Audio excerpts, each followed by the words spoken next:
Welcome to the Outer Realm with Michelle DeRoche and Amelia Pisano.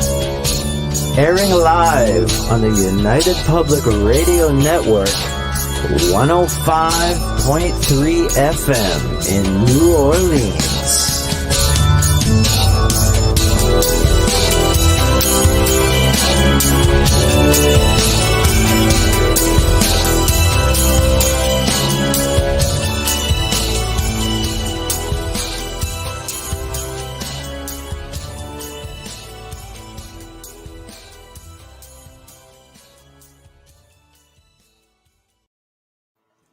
Good evening, everyone. Welcome to the Wednesday night segment of The Outer Realm. We're broadcasting live on the United Public Radio Network, UFO Paranormal Radio Network, 105.3 FM. Oh, and again, 107.7 FM in New Orleans.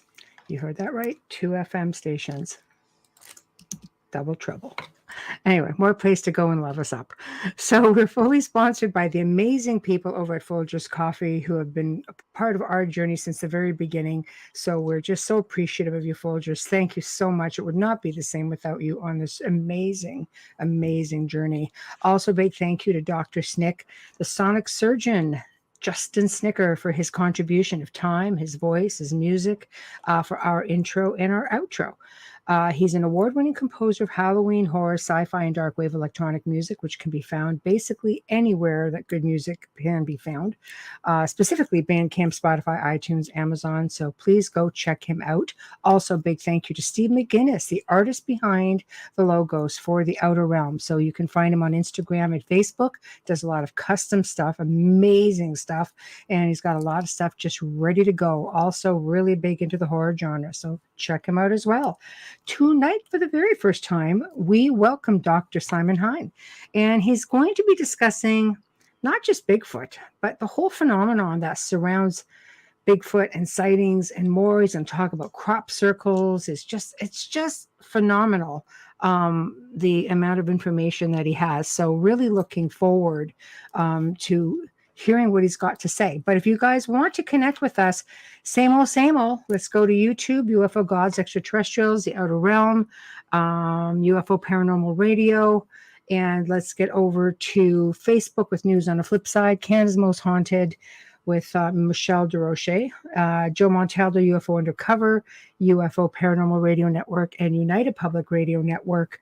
And of course, The Outer Realm with myself and Amelia. Hello, Doreen. Hi. So yeah, lots of fun. I'm just going to go ahead and send off the banner. Okay, 1 minute. Off he goes. Bam. Did you hear that? That's going off to the guest people. No, but I can give a brief intro. Yes, please. I wasn't sure how to pronounce his first name, so it is Simon. Okay.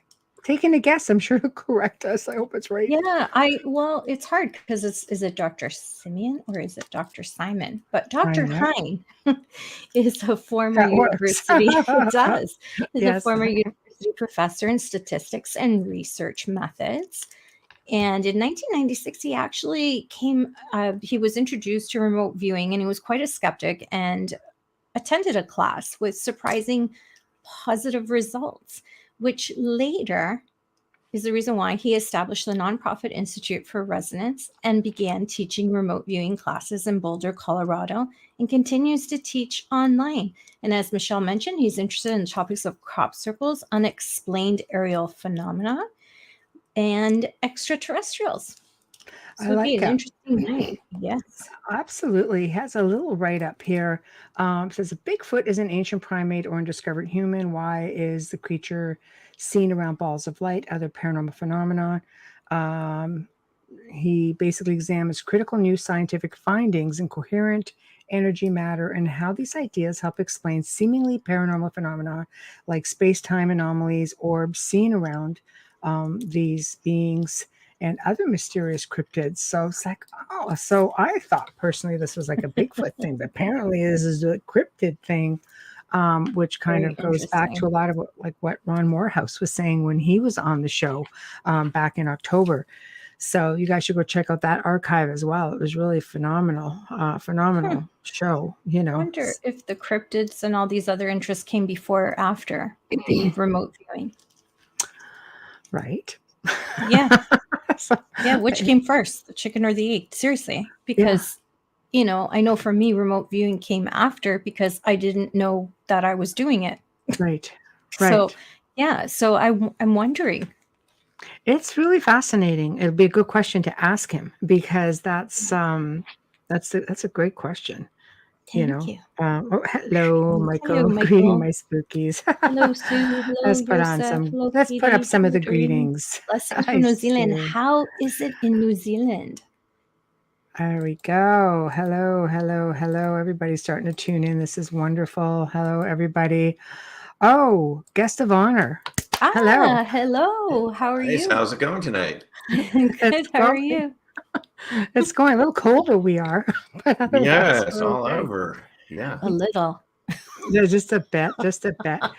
I have to say, I've really been looking forward to this segment because I love anything cryptid.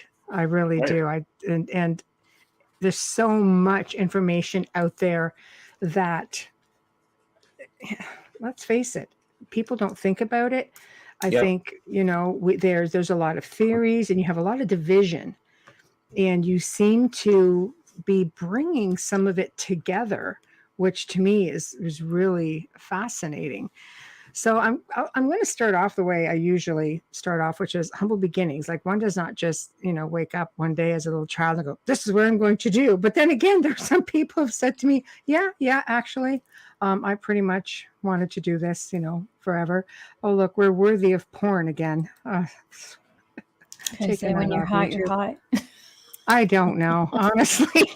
That just means that there's a lot of people. They only do that to shows with large audiences. That's all. So it's a good validation. Unfortunately, it's disgusting, but it's a good validation. Right. I just want to jump in quickly because I'm going to stay quiet because I do want to learn more about you. We were discussing you before you came on, and I asked Michelle, what came first, the chicken or the egg with you? Is it the remote viewing or was it the cryptids' interest first? Wow, that's a really good question. Thank you. Yeah. Coming from the remote viewing. I would just say that I'm openly weird. I love it. Me too. I'm in the weirdo club. I'm proud of it. Yeah. I love it. Someone on Twitter described me that way the other day, and I think it's true. But no, actually, I had read a few books as a teenager. I came across John Keel somewhere. Right. In 9th grade. Yeah. And that really was it made me think. About. Right. The whole multiverse thing. And it's got me wondering, I think, at an early age, was there something more than we were being taught in school?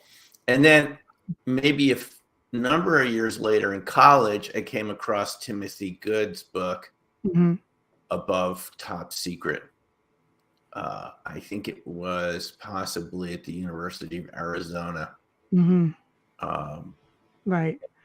So there was stuff out there pretty early on. I mean, John Keel, to me, really raised awareness on a different level, with UFOs and Mothman and multiverses and things like that. So I was pretty hooked when I heard about him as well.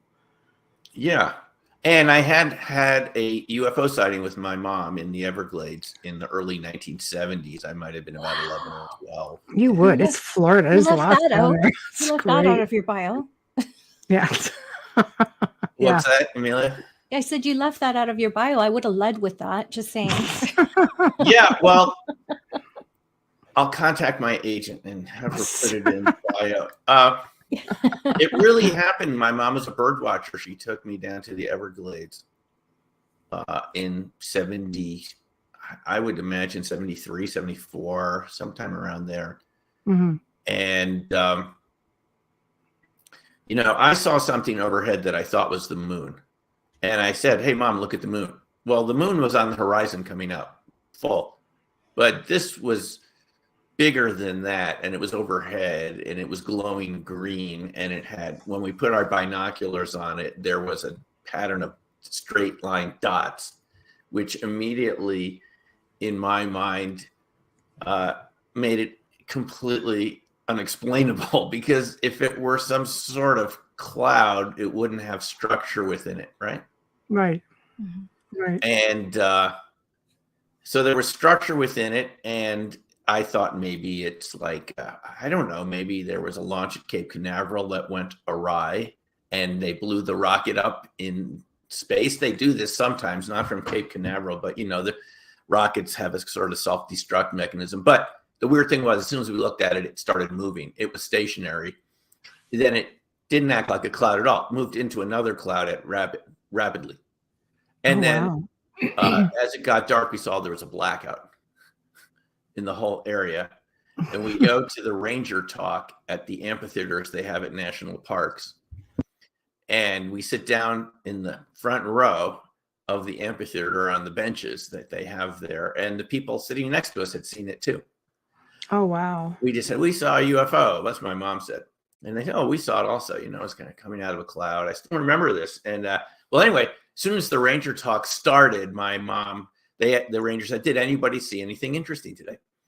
So my mom, being the intrepid soul that she was, raised her hand and said, we saw a UFO. Right. That's from the early 70s. Yeah, you don't usually talk about things like that. So kudos to your mom. Yeah, no kidding. And the ranger said, quite matter-of-factly, that's interesting. Did anybody else see anything else today they want to talk about? Oh. And we went up afterwards. And so it kind of raised some red flags in my mind. I mean, she didn't want to talk about it. We had seen it. The people next to us had seen it. Then we go up at the end of the talk, and my mom says, I mean, look, there's a blackout. And the ranger says, oh, those happen all the time around here. And my mom insisted on telling her what we had seen, and the ranger wasn't the least bit interested, which, as we now know, is not all that surprising. It's the rare animal within the Park Service, National Forest Service, that wants to talk about anything beyond the party line. Birds and flowers and things like this. They just won't go there. And the ones that do are fired, or, as we now know with Bigfoot sightings, that's terrible. Are not rehired. There's a penalty for bringing this up without permission within National Park Service, National Forest, even though we know that they keep records on these subjects, as the U.S. government, as we now know, monitors UAP, UFOs, whatever you want to call it, all domain, cross-domain, aerial anomalies, or whatever the buzzword of the month is for the bureaucrats in Washington, D.C. The rest of us have all been encountering these phenomena for a long time. Anyway, to go back to your question, I didn't have any contact with the subject throughout high school. Again, in college, no, I didn't have a single conversation with anyone about UFOs, not Timothy Good. It just sat there on my shelf. I read it. I was in the back of my mind interested. I had seen something as a young kid now, and I was just, I had a curiosity. It wasn't until I came across remote viewing in 1996. I heard someone speaking on my local community radio station in Boulder, Colorado, Courtney Brown, and he was at Emory University, and he had learned it from someone who had trained with Ingo Swann, who had created this program. Yeah. Wow. At Dames. Wow. And so I heard Courtney talking about this ability that people had to perceive distant information, things and people and places. And I was really sort of openly skeptical, but open-minded that maybe there was something that I told a couple of friends in Boulder, and they said they'd probably hook you up to a machine, or I don't believe in that. And I really couldn't believe it. I bought Courtney's book, Cosmic Voyage. I read it, and it described viewing extraterrestrial bases and structures. That kind of remote viewing, yeah. Yeah, and keep, and as we know now, that's not all verifiable. You really don't know after the session what you got, because we can't actually go there, or whoever has the photos isn't showing us. But I did go and take the class, and it did show me that I was able to write things down. A session that looks something like this. I just happen to have one on my desk here in the middle of this class that we're doing right now, our intermediate class. You had this procedure and you went through these stages, and I was very surprised to see, as a former statistics teacher at WSU in Washington State, I was very surprised to see that it was more accurate than I thought it would have been. I got more colors and shapes and sizes. Some of the drawings I had actually nailed it, which was quite surprising. Now, you know why it's surprising? Because you don't know how you did it. You're just following this procedure, going through these stages, right? And then you conclude it, and now we do a post-session summary nowadays. And it's surprising that you're getting more information than you thought you should have been, if you consider yourself just an ordinary person without any special psychic abilities. Yeah, it's pretty impressive, especially when you have, a group of strangers in a room that are coming to the same conclusions without knowing each other and working on their own paper. It's fascinating. Right. It's fascinating. You see other people get the same results, and you're getting more results than you should if you were just guessing, if it was just random. I could see that. And I think anyone who's ever looked statistically at remote viewing, you see the viewer is getting more information than they should be if they're just guessing.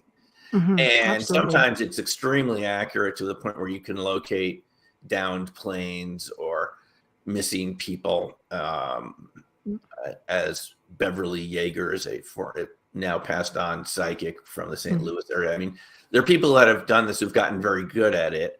And I have, I've had a taste of it, and it's something that I still teach to this day, 25 years later, because it seems to have profound effects on people's sense of who they are. It's not for me like some sort of magic trick that's going to instantly do something for you. It's going to open your mind that you have abilities you didn't know you have.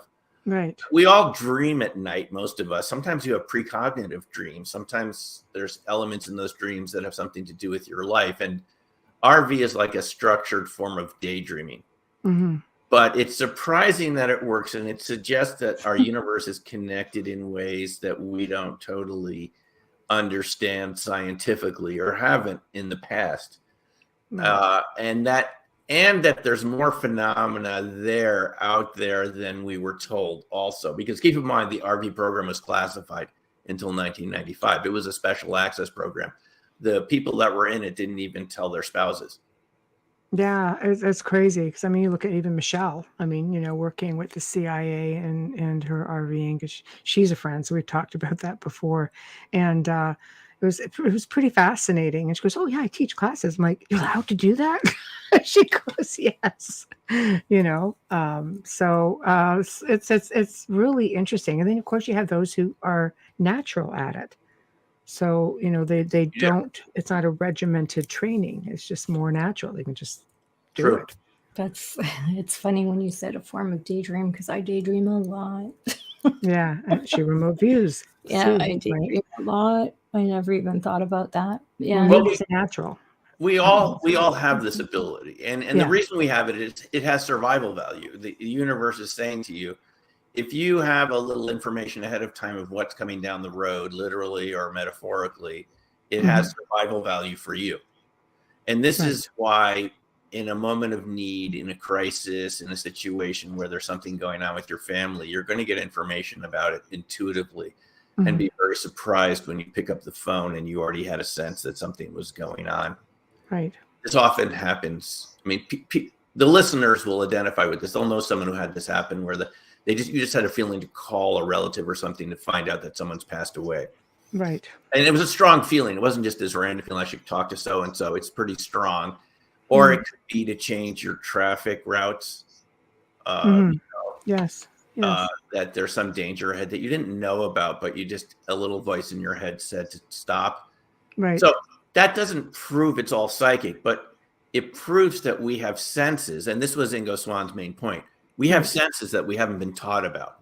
And they extend all the way, in my view, all to the very subtle levels of reality, to the point where they're non-local information, where you are not physically getting it from your eyes or your nose or your ears. I mean, it's coming through some other sensory apparatus in our bodies, some connection to the larger idea of space-time that we live in. And this is not what we're taught. So all of these phenomena, guys, are very challenging to us because nobody taught us about this in school at all. No. I went through all of it all the way to PhD. Believe me, they don't talk about this. And if they do, it's in a very skeptical, kind of a negative sort of sense. It's weird. But the rest of the world is experiencing these phenomena, whether it's cryptids or UFOs or spontaneous precognition. Everyone has orbs in your home. People have this happen. Orbs in your yard, spirit, ghosts. I mean, to me, it's a really multidimensional reality. Right. And really mystery is, why are we covering this up instead of talking about it? Well, I mean, I think we're, like you say, we're born with these abilities. We're like a species with amnesia. We're just, I think it's just, I'm going to go there, but maybe it's just stuff that they're putting in the food. Maybe it's just stuff they're putting in the environment. It's just to dumb us up, because can you imagine if you had everybody on the planet being fully capable of using these abilities? Well, there goes your national security. Like they don't want you doing that. And, so instead it's frowned upon. I remember growing up being gifted and being, like having all sorts of abilities and being told, well, that's the family secret, dear. We don't really talk about them. What? Why not? It was a cool thing. But then you go to school, you tell your friends and they're like, it's like, okay, now I get it. Yeah, you get made fun of. Yeah, it's true. It's true. Belittling sometimes too. It's belittling. It's hostile. Nobody wants to deal with that in their neighborhood, in their place of work, in school, right? Right. Exactly. But most people don't. I mean, especially when you're younger and you don't have the resources that we have now as adults. When you actually care what the other kids think about you. Right. Nowadays, you couldn't care less, really. But in those days, it mattered. Everything mattered. What the in kids thought of you, and the other kids that you wanted to get to know better, and so forth. So you were really petrified of being ridiculed. It wasn't fun to have the kids around laughing at you. We all remember moments like that. I know a Bigfoot witness who took my RV classes, and he didn't tell me about this experience till recently, till I was working on the recent book, Dark Matter Monster. Crazy. Yeah, there it is. Yes. We have a link to your website right here for everybody to see. Yeah. He's mentioned in the book here, someone who saw one with his Air Force dad in the mountains of Colorado, coming over to Woodland Park, down to Colorado Springs. And the dad never wanted to talk about it again. Said it was a bear, bear that just walks on two legs across the road with 5-foot strides and doesn't even stop for a fence, a tall fence, just keeps going. Right. Huge. So this fellow, I know, he said his mom, when he got back, she asked him what was wrong. And she was from Minnesota or somewhere where they have these. And she wasn't, she believed it was possible. But he told one friend in 9th grade who he thought would understand. And he said within 24 hours, everyone was calling him Mr. Bigfoot, crazy Mr. Bigfoot, and worse. Wow. That's hard. And he said it went on for months. Right. In 9th grade, that's pretty serious because that's your whole world is these other kids that I mean, it's a big part. Well, you're trying to be the cool kid too. You're forging your way. It's grade 9, Grade 9, and you care. And he said he regretted ever telling anyone. Well, he's not the only one. Anyone who's ever encountered these phenomena, whether it's cryptids or UFOs, this goes to military civilian pilots. I've talked to both of those groups. Right. Same thing applies. Law enforcement too. Law enforcement, National Park Service workers. It's Yeah. really everyone is. What was that? Paramedics. Anybody in that first response. Yeah. Who see these anomalies, as we call them, they generally don't tend to talk about it because anyone who's in academics, anyone who's invested any time in a particular career. And again, I said, I'm openly weird. I created my own career. That's why I run my own publishing company. I do my own thing. But for most people, you can't say what I'm saying because you've invested all this effort and time into your degree or you're moving up the ranks in your company, right? And if you do something like this the Navy has come out and said, okay, we want you to talk about it. You won't be penalized. And there's actually penalties for anyone any government organization that penalizes you for coming out and saying you saw a UFO in the cockpit. Right. That's what they've said, and it's in the NDAA. Yeah, good old disclosure. It's in the law now that you have, whistleblower protection. People have been going. Thomas Fessler's been going through that. Who runs his own podcast. He's been going through that document very carefully at night, and it says there are penalties for retaliating against people who say they've seen this. But that's what the law says. But are people really going to come out, or are they still going to be afraid? Like pilots I know who've seen these objects in the sky, and other pilots at the same time, they said, "Oh yeah, another plane 10 miles away saw it too." Strange stuff. Though it's hard to say what it is. Whatever it is, it wasn't a weather balloon, and it wasn't Venus. Okay, right. Or flocks of birds, but people are really under a situation of blackmail in the places that they work. And what we have is this culture of secrecy and repression in the US that's gone on for decades. And it's gotten to the point where now Congress says we're going to order the Pentagon to release its UFO, report to us every year. And they're having these classified hearings, which we've heard about, but we haven't heard them. We've only heard tiny little bits. Right. So it's a bizarre situation where all of this has been overclassified. And I'm not making that up. Hal Puthoff, who ran the RV program at SRI and consummate UFO insider, that's what he told us at 2018 at the URBA SSE meeting in Vegas, that he had been involved with these programs since the early 70s and that they didn't stop when Project Blue Book ended. He told us he thought the secrecy had gone too far because, Michelle, you mentioned national security. Like if we all knew we had these amazing abilities to interact with a larger reality. Yeah, I believe so. The other side is it's a national security risk to not have people talking about this because we're not developing the way we should. We're dumbing down. You said it. We're dumbing down, and that's purposely dumbing down. And we've got to remove the fear around this. We need to have people who've been witnessed these phenomena get together and talk about it. I started my own Bigfoot Zoom group a few weeks ago for people to get together who contacted me and said, "Hey, why don't you come to the group and tell us your story?" Because there's a lot of people out there. And so the risk is that other countries might develop whatever this is into a technology before we do, and we would end up with what Hal called a Sputnik moment. I'm just using his words. So this is someone who's been on the inside of these classified programs who feels that the secrecy has gone too far. I think so. I mean, it's all in the history, our ancient history. You just go back and you see petroglyphs, and you see you see it in carvings, you see it in stone, you see it in monuments, you see it in power spots. I mean, it's everywhere. I mean, there's image of it, even biblically speaking. I always go back to the Book of Enoch, him being like the very first abductee in Ezekiel. I mean, for people who follow religion. So it's out there. All of a sudden, we have Roswell and everything just stops. No, this isn't a thing. Don't talk about it. It's a weather balloon. And nobody ever talks about it again.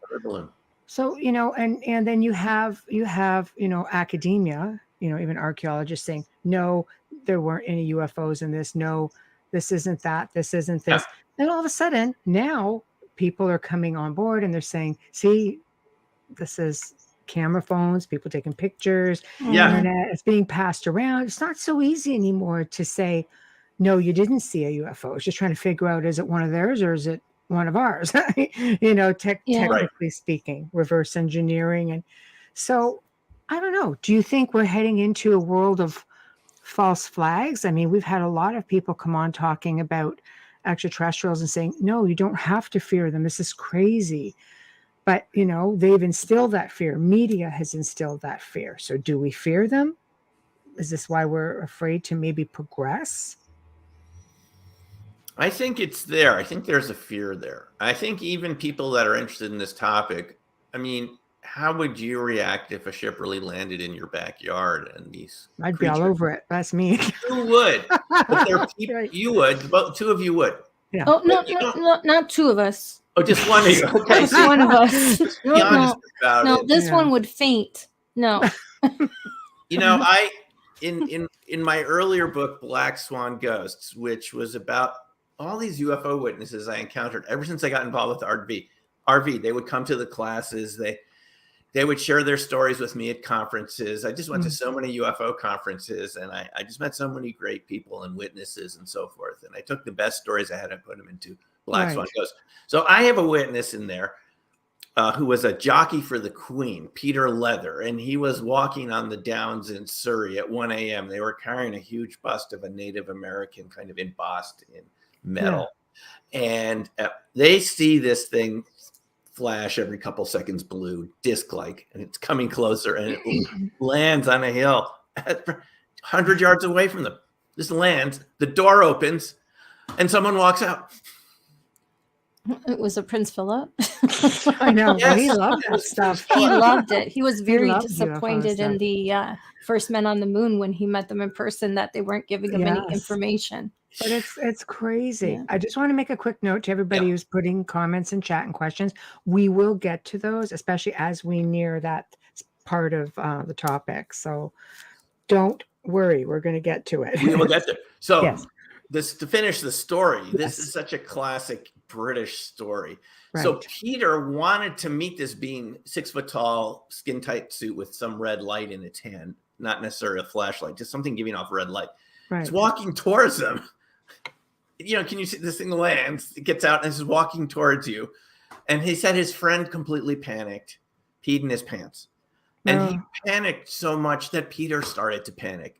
So this is the thing is that we all would like to meet these visitors and interact, but how would the people we're with, how would they react? And would that panic spread to the It's a hard pill to swallow. I mean, it took me, I started having memories of childhood stuff, but when it started happening as an adult and I realized, wait a minute, I don't think I was really having a paranormal experience. I think it might have been this all along, but it took me a while to get comfortable with it. So to try to spring that on somebody last minute and say, oh, hey, let's walk up to meet this visitor. You're going to have somebody just like flatline right beside you on the ground, Right. And we don't know, as Dolan and Zabel wrote in their book about disclosure, the day after disclosure. Right. Which is just a great book about, hypothetically, what would it be like if there were such an announcement? Well, we don't know if it would happen that way. But what I think their point was very good is, would people lock themselves in their houses and the economy would stop? Like the war of the world sort of. Run for cover. Right. I mean, just look what happened with COVID. If you have people not driving their trucks, the supply shortages, factories shutting down for one part, all of a sudden you don't have enough chips they're making cars. They're saying, well, it doesn't have this option anymore, but we can't get the chips for that particular, we saw fields of new cars. And that's a virus. So if you can't have even if a small percentage of the population panics or a larger percentage, if you imagine the knock-on effects throughout the economy, it could be larger than any of us would expect. And I would imagine the visitors don't want to do that to us. No, I mean, and you sort of have to be ready for this. This is not like meeting just another version of yourself, Michelle or Amelia, in a different spacesuit, and a helmet. We're talking about a different vibrational frequency. And this is what people experience, in my view, around Bigfoot and cryptids, which is why they end up getting a type of brain fog. They have memory loss. I mean, it's not just something out of the ordinary, but made of the same cloth. We're talking about something at another frequency. I mean, I think literally, and we don't know how to interact with that. We haven't been trained. This is why I teach RV and so forth. I mean, you just get used to dealing with the unknown in your session, because you start out, every session's blank page, no matter what the target is. And you realize, it'll work out. It'll sort itself out by the end of the session. It's a fear reduction sort of training. But the day is coming when this happens. I don't think we can ignore this. And there's no way Congress is looking at all this data and all of this information. And they're persistent in this.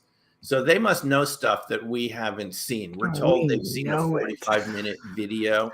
Yes. That someone who in the know if this is true, said it was like watching a sci-fi movie of the best UFO footage that the government has from the best sensors and photography equipment. Right. They got all the best stuff, man. Like we want in. Yep. So they need to start sharing it with us, or you will create this mass panic. I mean, at I agree with you. Point, someone's going to start talking, and the information will start leaking. We're told there's a triangular UFO footage over the ocean, 23 minutes, and some believe that's military. 23 minutes long of a triangle. Well, something coming out of the ocean, and this. I think the longer we hold back from an adult public discussion about this, obviously you've heard other people say this recently, but I completely agree. I did attend the citizen hearing in 2013 in Washington, D.C. It was open to the public. It was at the National Press Club, 5 days of witnesses, a mock hearing with retired senator and Congress people, because they couldn't get any sitting Congress people or senators to show up because even they told Harry Reid, who got the whole OSAP program going, oh, this could be bad for your career, Harry. And Harry said, I don't care. He knew this had been real. Other people he knew, Bob Bigelow had his family. Right. So it takes people with guts like Harry Reid to say, I don't care what the consequences. This is the right thing to do. If too few people around are willing to take that stand. So the citizen hearing had all these witnesses, and I heard 5 days of this. Plus, at nighttime, they had special guest lectures from experts and so forth. It was fascinating, but that could have been a national discussion. But C-SPAN refused to turn on their cameras at the National Press Club in D.C. We're blocks from the White House. Okay, we're sitting up there in the bleachers, and it's just one great testimony after other. FAA, John Callahan, and pilots and people from around the world. And did C-SPAN even turn that on for 5 minutes? It was an award-winning cast with real former senators and Congress people, one of whom had run for president,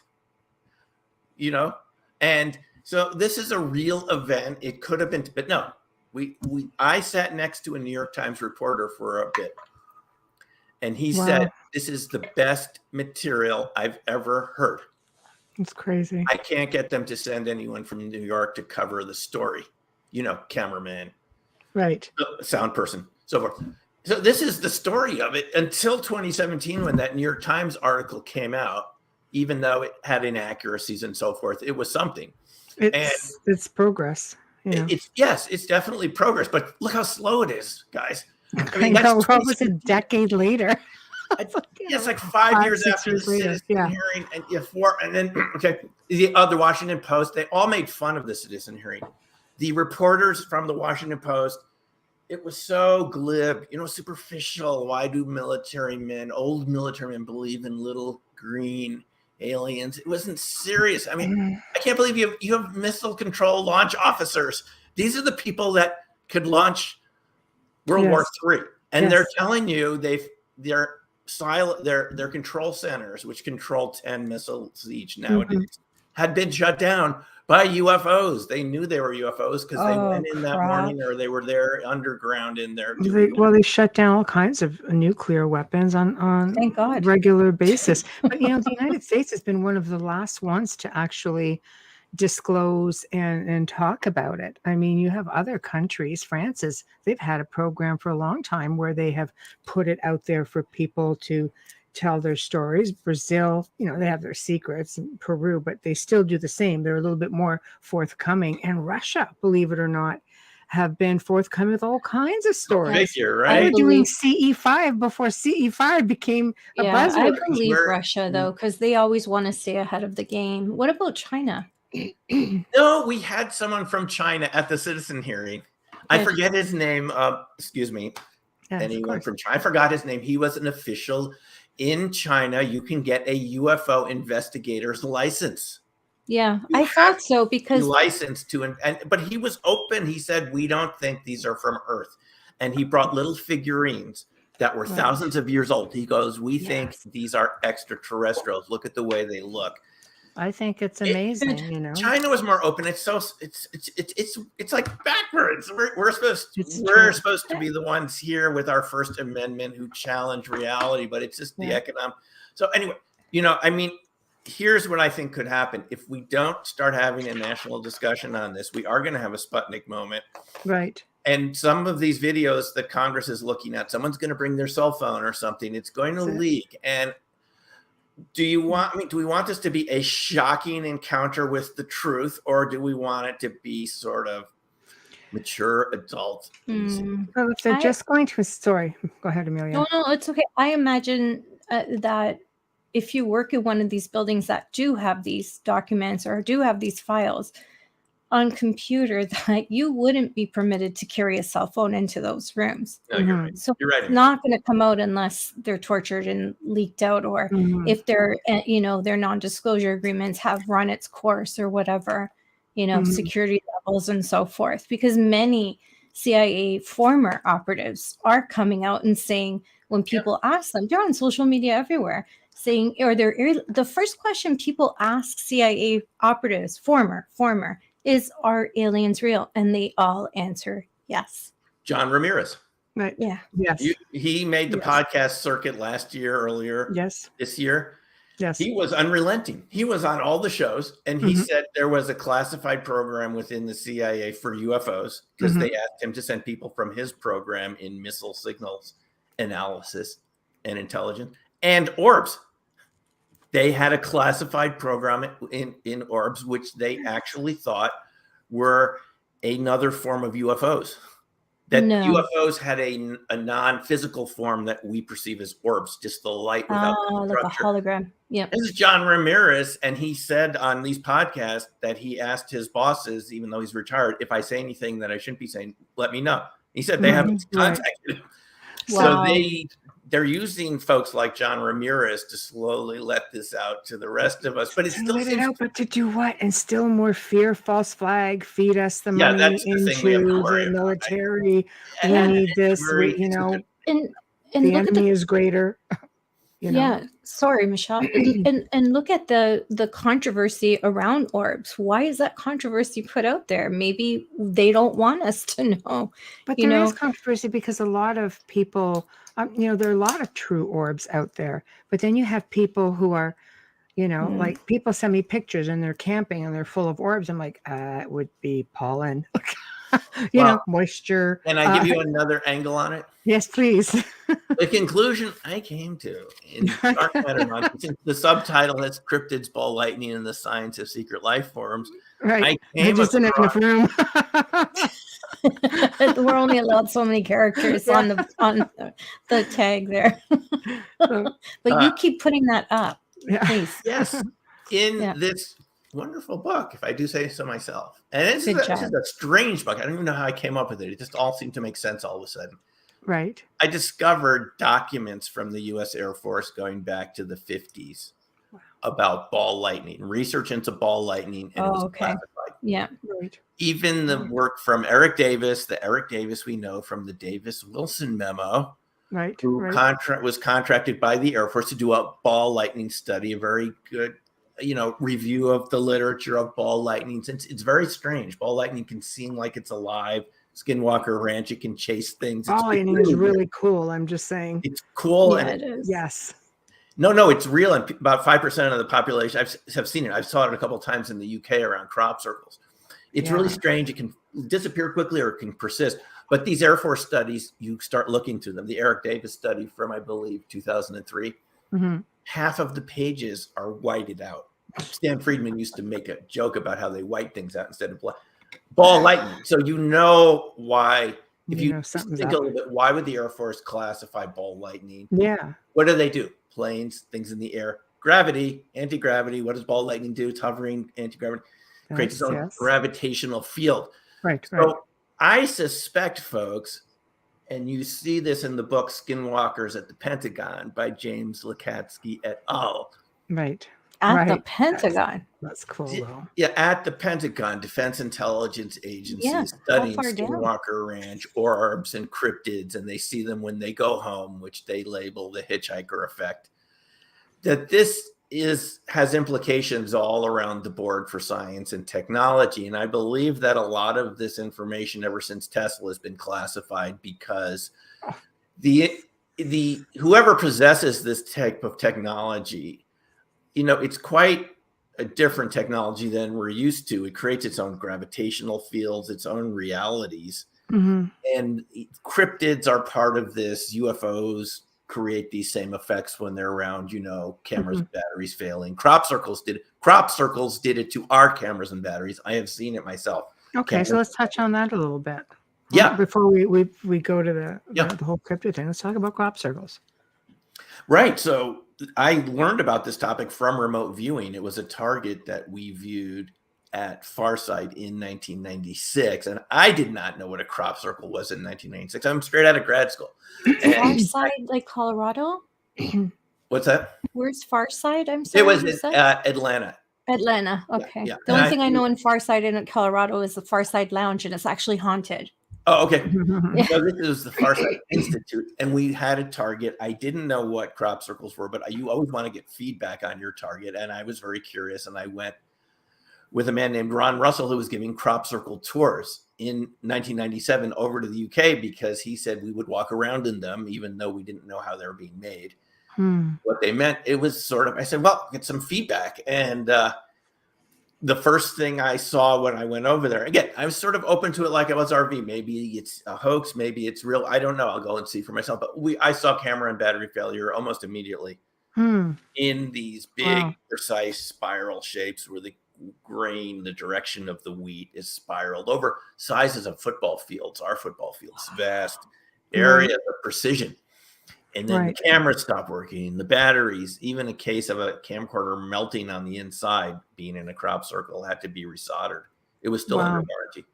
Yeah. Wow. So I saw it destroying technology and balls of light. I saw that was real. Now, I later discovered that a lot of these were made by people, but it didn't matter. Those still affected our cameras and batteries and created strange effects. And these human circle makers who, I wrote about this in Opening Minds because I got to know some of the circle makers.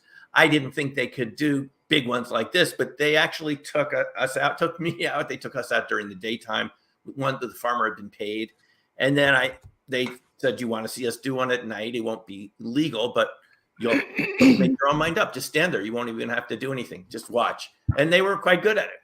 So I learned that, the precision of it, the symmetry, the fractal structure, the self-similarity, like tree branches, the way the circles were just the right mathematical proportion seemed to me to be creating energy, even if it wasn't all made by UFOs. Some of them are, but not even if people were imitating that, they weren't fake. They were just human-made ones. But they would tell me that they would see balls of light out there at night while they were making them, small UFOs coming over the formation, seemingly checking them out. Even what they called shadow people occasionally. Okay, there's another curiosity. What you thought on those? Yeah, so they were describing these strange effects around them while they were out there, even to the point where it would scare them out of the field. So really? Yeah, really. So it just showed me that there was more going on. And now we know that some of those shapes, those fractal shapes, are at the core of what we call cold fusion, low energy nuclear reaction systems that create energy by tapping directly into the quantum vacuum. And these are called fractal toroids. These are donuts within donuts, kind of donut shapes, but are more rings around them and more rings around those. And it creates this closed electromagnetic system, which the Soviets were studying with classified research.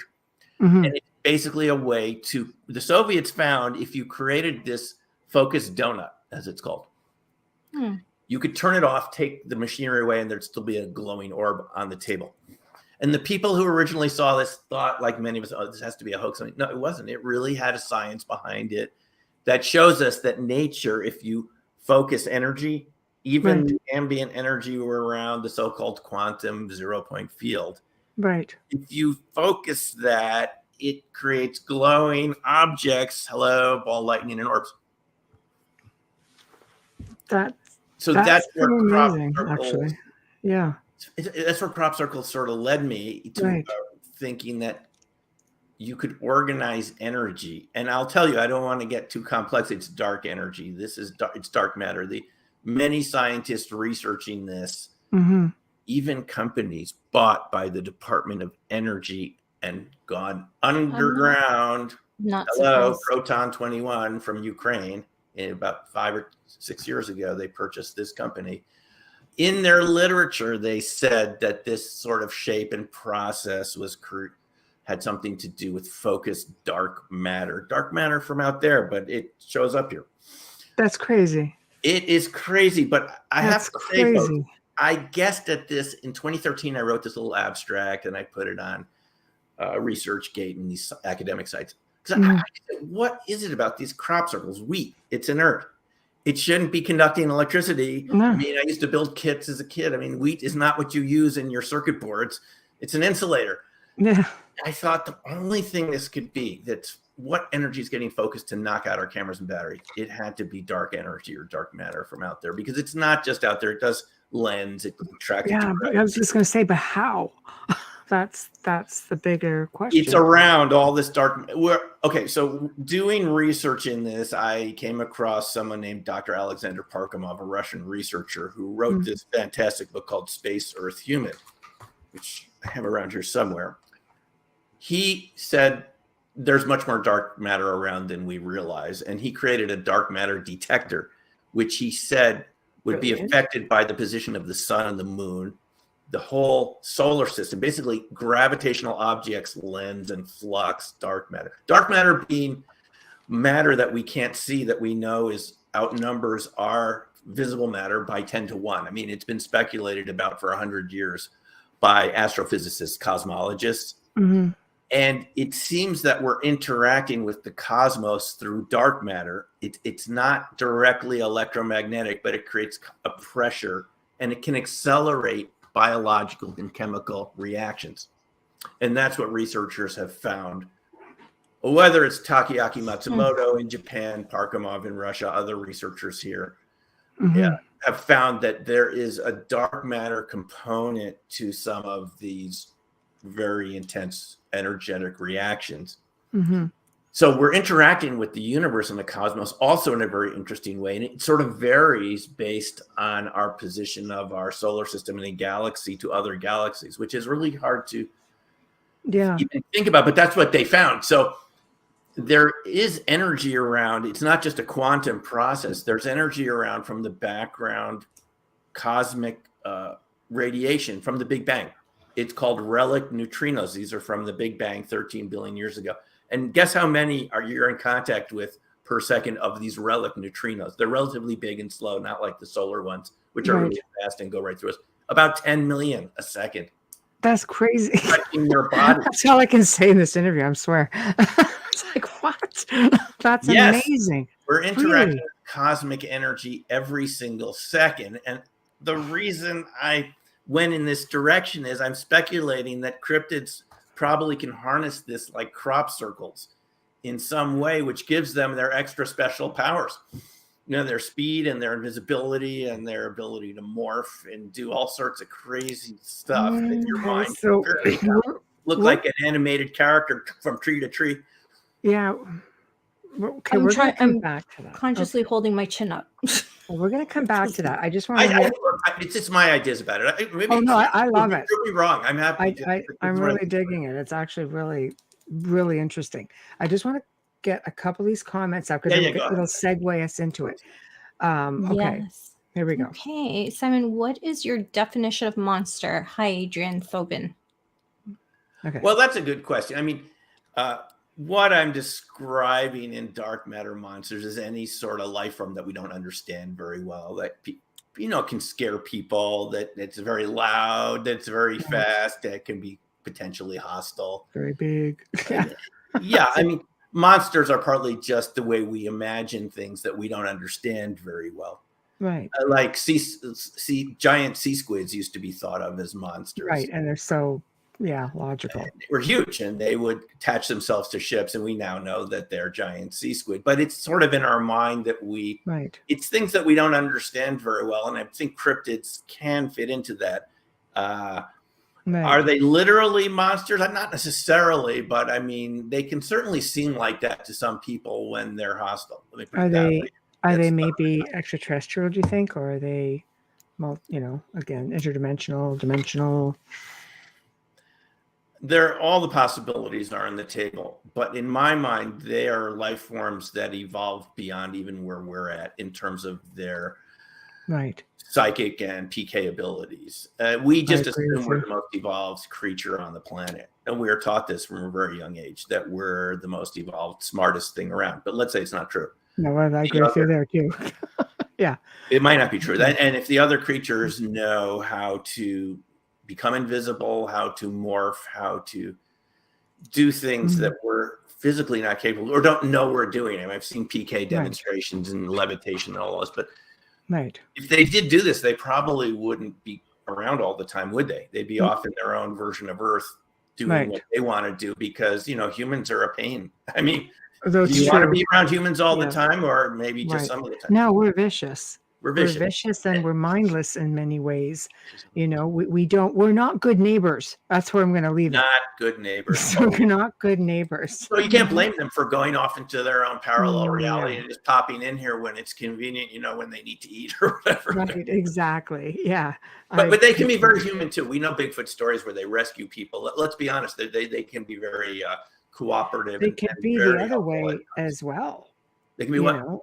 I mean, people have encountered, really aggressive ones, but we can get back to that. Let's get back to that. It's complex. Yeah.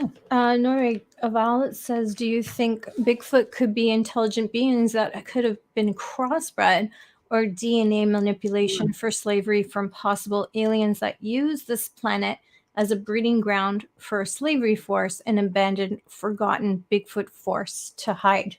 Oh boy. Well, that's someone who knows this stuff because that's a mouthful. So we'll leave it up for you. Yeah, we don't really know our history of our planet. There's a much deeper history than we know. I don't think we have a very good sense of what it is. But in my view, going back to your question, Michelle, since I didn't completely answer it, so this question is helpful. I think they are endemic to the planet, innate. I think this is how nature evolves into coherent matter or life forms. Right. I think we're the ones that have been genetically manipulated by the ETs.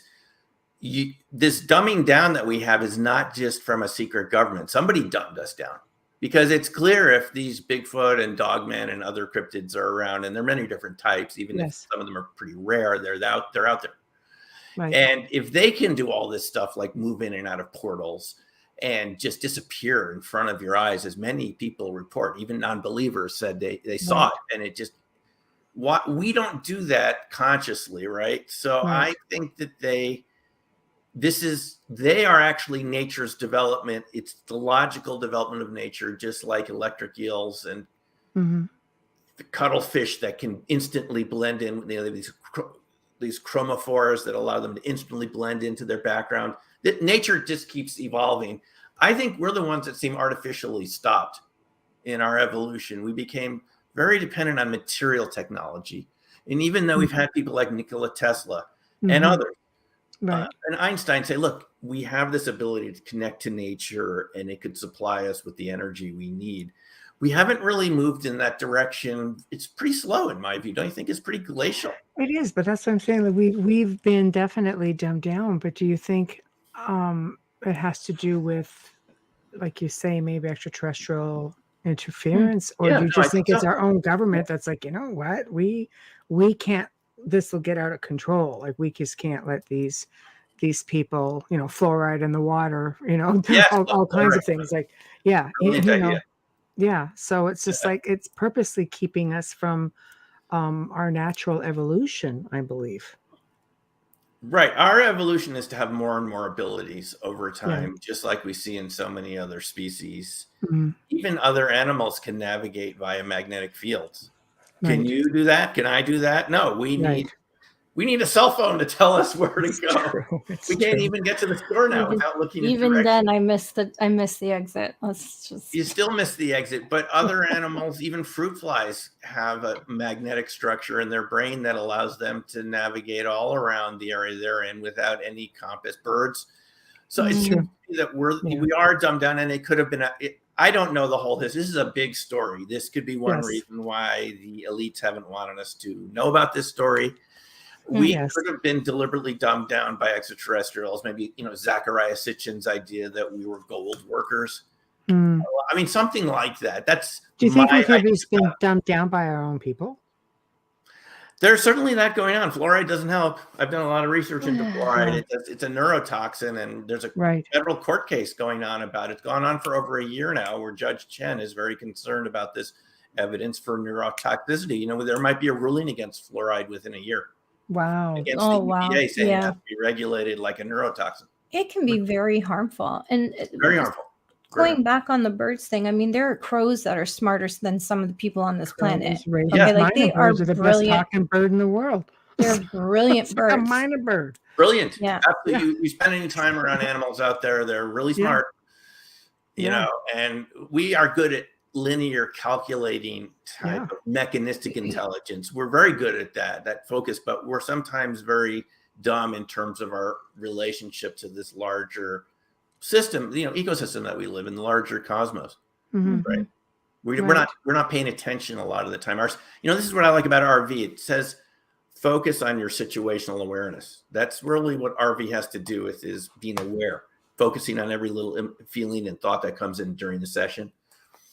And we're not taught to be situationally aware, and to me, all of us walking around staring at our phones on the street, like you can see in many cities in the U.S., it makes you very vulnerable in some ways, and you're losing kind of contact with the environment. You don't see animals out in the woods looking at phones. No, they wouldn't be around very long. They're just staring with earbuds. Yeah. Can you imagine? You're not going to last very long. So we're the ones that sort of deliberately do this.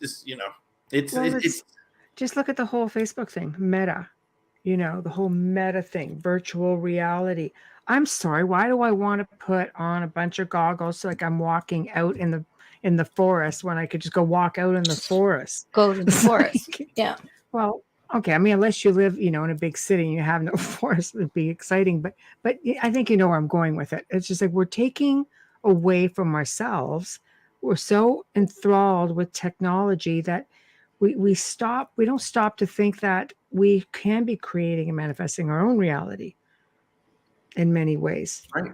Yeah, true. Just get in tune with what's out there. You have all the software you already need there. It just has to be tuned up and trained. People are so into finding the next Instagrammable post. They're looking for a coffee shop. So do you know how many beautiful Instagram photos you can take in a park? And every large city has a park.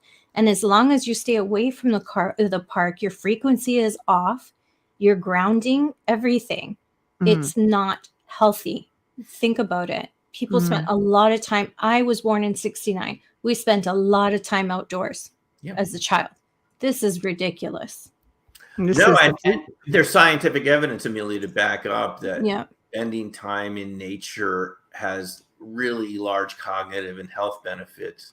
There was a whole article in New Scientist just about the benefits of having trees. The less trees you have around, there's all these sort of negative things, even crime rates related to the number of trees that are around. Crime rates were a lot lower, and I know that because I work in crime, but I remember being a child about 9 or 10, and I'm not saying that you should do that now with your child because it's a whole other world, but I remember going to the park by myself, the park on our street backed off of a ravine, and I would walk down the banks of the ravine by myself, and I would take my shoes off and just walk in that clay, right? I loved it.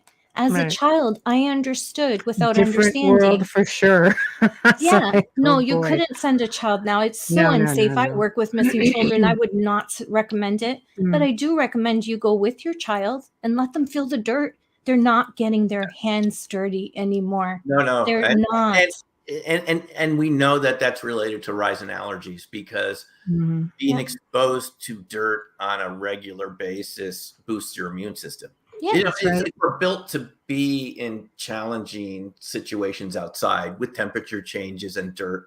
Dual antibiotic soap is a big one too for me. Right. So that's the thing. Yeah. And by the way, since we're talking about that, this is actually what I wrote my dissertation about, is these sort of unintended consequences of what seem to be like technological improvements. But there's a downside to it. We know, I mean, being around all these screens that we're on can affect your eyes. Not being outside enough can affect your mood. Just doing things faster can make you feel burned out. And we all know what that feels like. So, no, it's totally true. And then the antibiotics thing is one of the most interesting, because too much use of that makes the microbes stronger until you have these antibiotic resistant microbes that they're, as the situation is now. I read about this in Science. No, there's no more antibiotics against some of these bacteria because they've become so robust against all the ones. Antibiotics are not being developed right now. That's not what I meant. Sorry, because we're going to get yanked for that on YouTube talking about medicine. I wasn't referring to that. Sorry, I was referring to the antibacterial soap. Right. Things like that. When you're using them over and over again, is that also a health thing? I better shut up. No. We'll get pulled. And it's whether it's antibacterial soap or antibiotics. We're talking about the same type of effect. Even used on your skin, you're killing the good bacteria. We're going to get yanked off of YouTube. We got to stop. This is so fascinating. No, we're talking about the microbiome. No, I know, but yeah. The microbiome is in every other issue of Science magazine. We don't know very much about our microbiome. The microbes in our mouths and our skin, thousands in our intestinal tracts. Okay, this is how we know about the universe, let alone cryptids and UFOs. Leaving that, we don't even know what's on our skin. There's no names for most of these microbes. And when you put an antibacterial soap on there and they get killed too, you're actually opening up the space for more aggressive bacteria to come in later on. So it's like this very delicate cycle. Your moods are affected. We now know that your moods are affected by your microbiome. So when you're eating foods or chemicals that are put in foods, it's not just how it affects your cells. Right. It's how it affects these other cells. I mean, this is how complex things are. And we always think it's so simple, but it's more complex than that. Right. What's on alien skin? Do we know? Well, we do have that case from Varginha, by the way. And that Moment of Contact, this newer movie about the Varginha incident, which Dr. Roger Lear used to talk to us a lot about at these UFO conferences. Right. From Brazil, 1996 or so. James Fox. I haven't seen it yet, but I've heard it's very good. So there is that case, Amelia, of one of the extraterrestrials picked up by the firefighters who actually have a military role in Brazil. Firefighter picks him up and dies later that day. Oh, wow. And from touching him. Yes. So he couldn't handle it. Right. We don't know enough about this yet. And his widow confirmed this. So simply picked up the extraterrestrial, they're taking him to the hospital, and he dies later on. Do we know what form of ET this was? Well, everyone should probably watch Moment of Contact. I haven't seen it yet, but I know it's going to be good if James Fox did it. I've seen his other movies, The Phenomenon and others, and you should watch that to find out.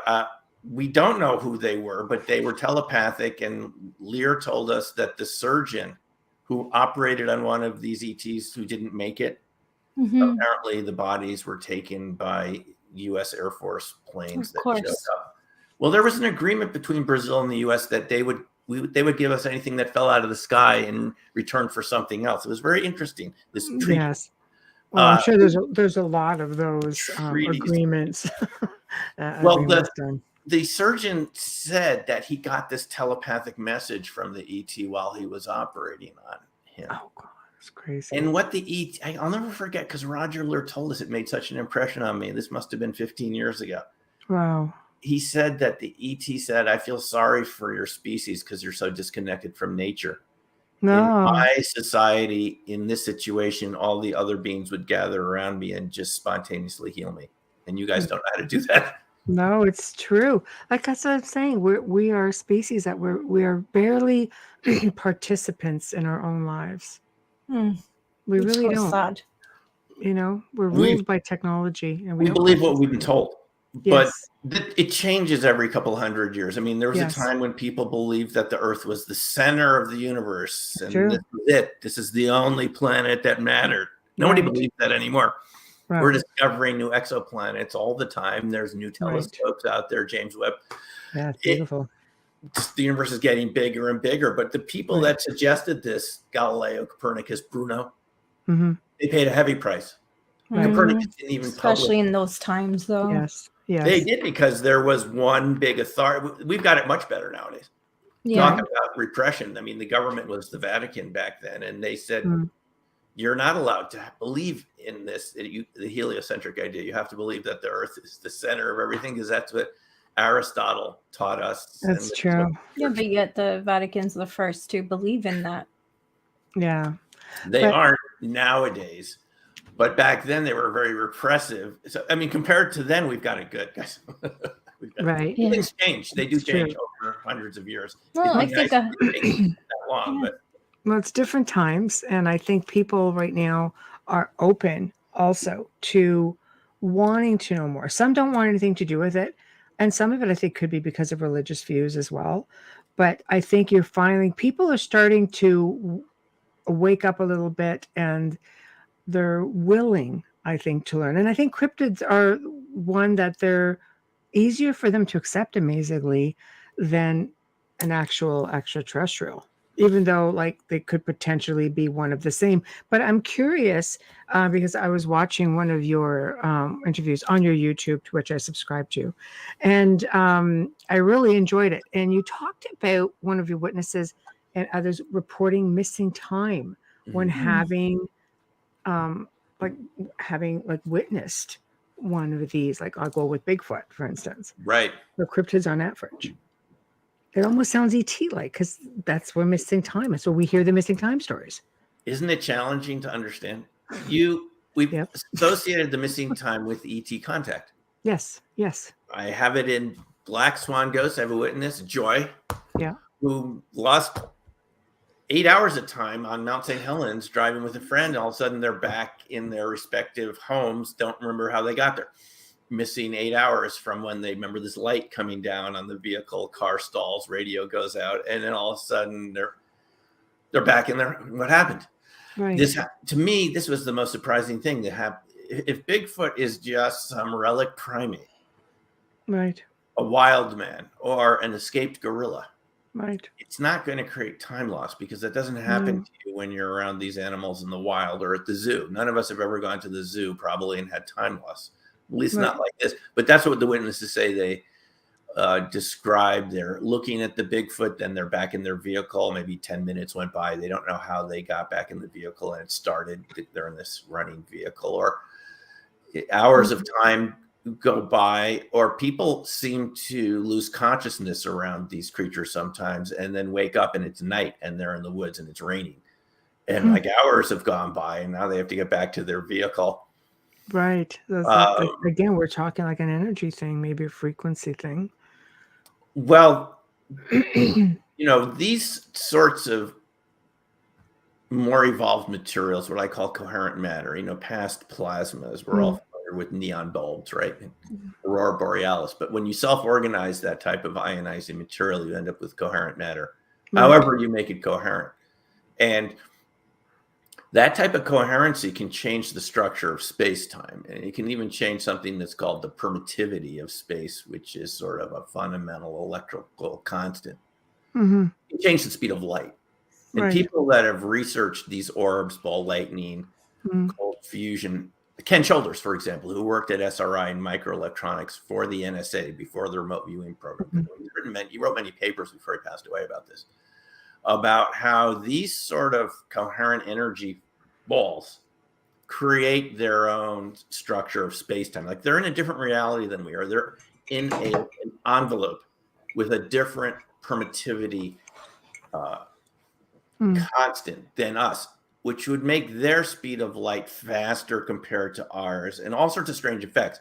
I'm just speculating that being around that in a life form or in a technology like a UFO, however this because people have had this missing time around ball lightning too, by the way. Really? They're near the orb, and all of a sudden, That's fascinating. minutes, hours have gone by. They don't Wow. remember. I think I have an example of that in Dark Matter Monsters Right. that I heard on one of these Bigfoot type podcasts. Right. And I think it might have been Dave Paulides' Missing 411 channel.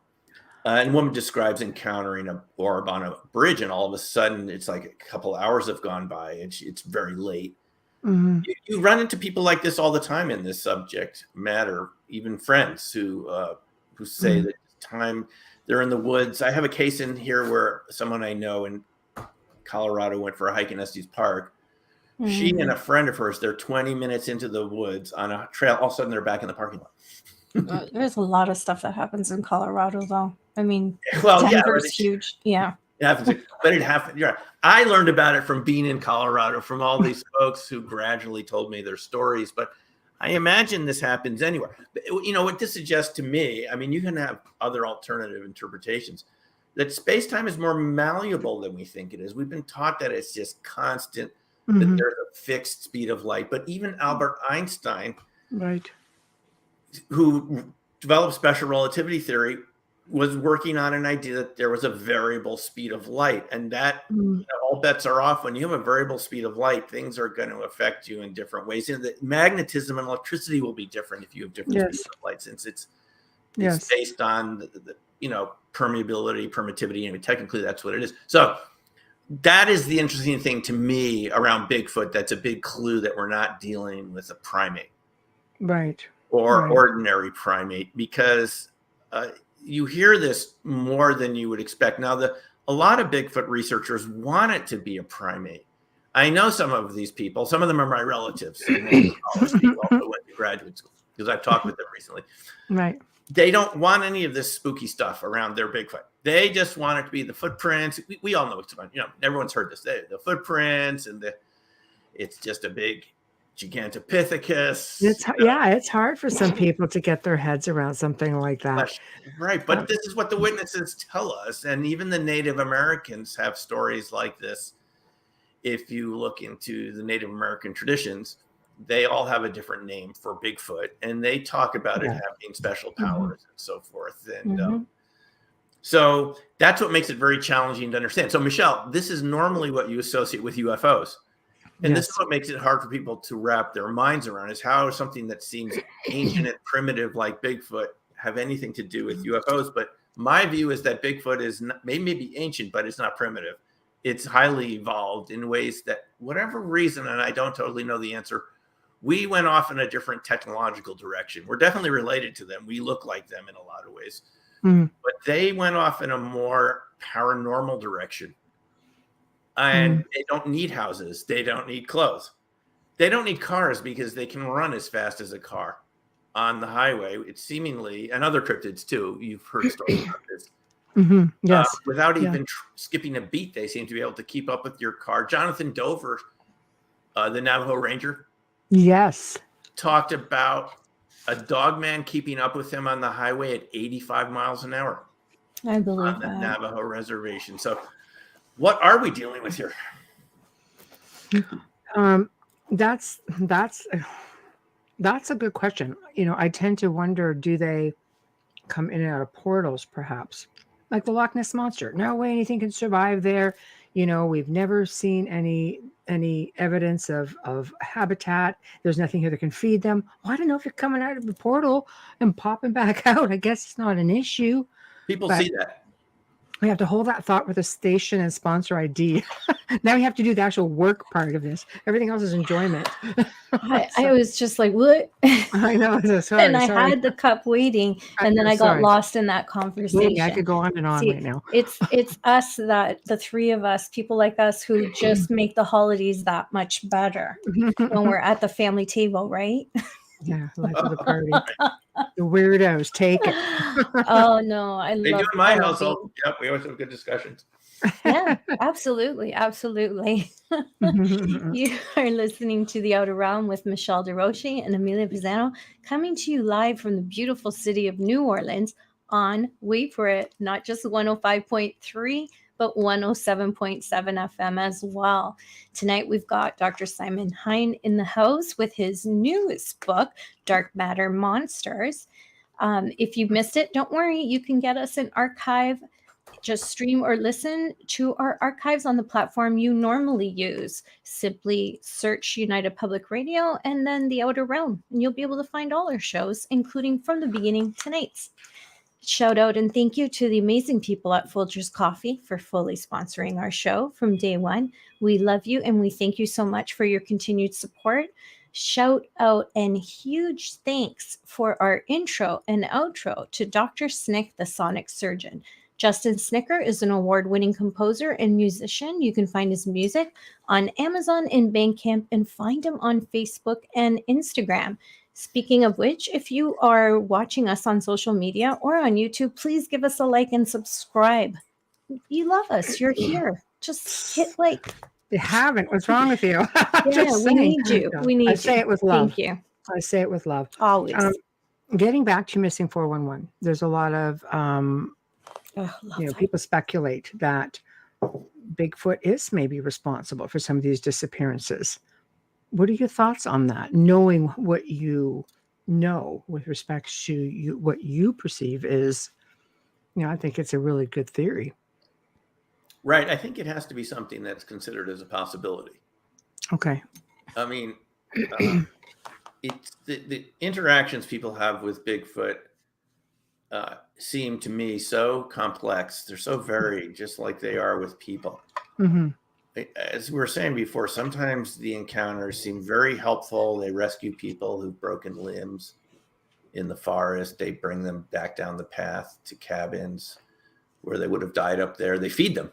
Right. And they even keep away other wild animals while they're getting better.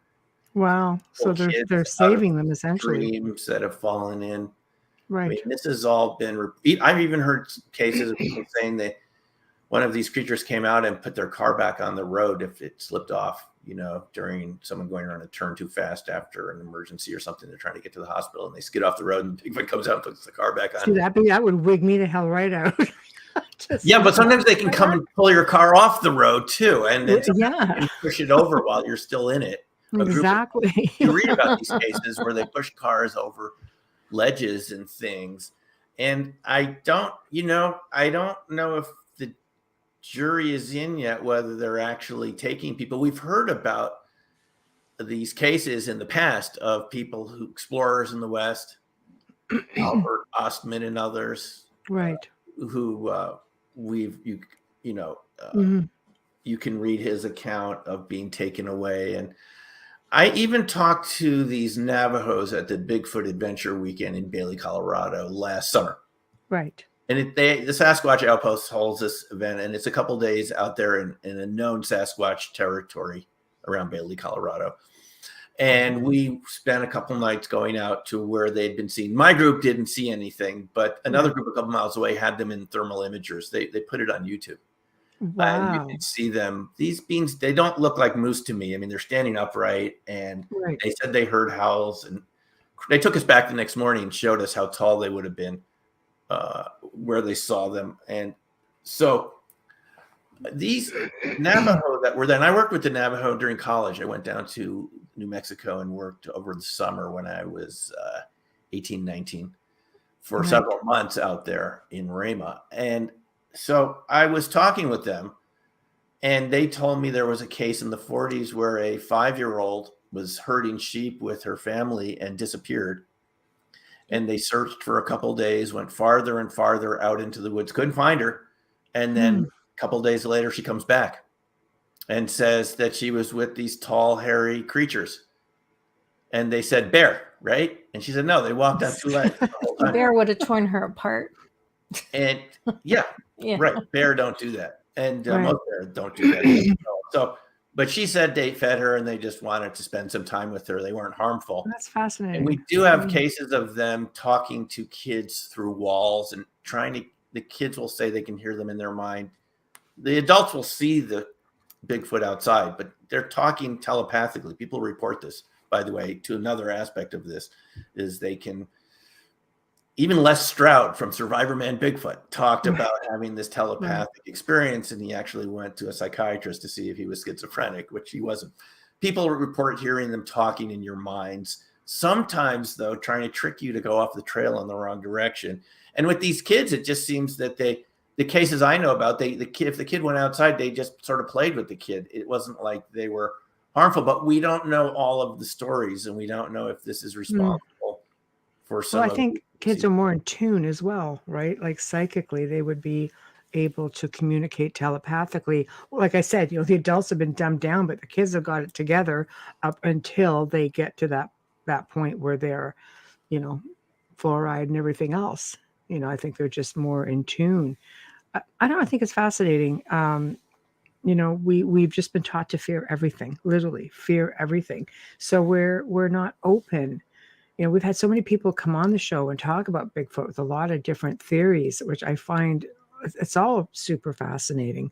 Like, don't do this. It's a sign of war.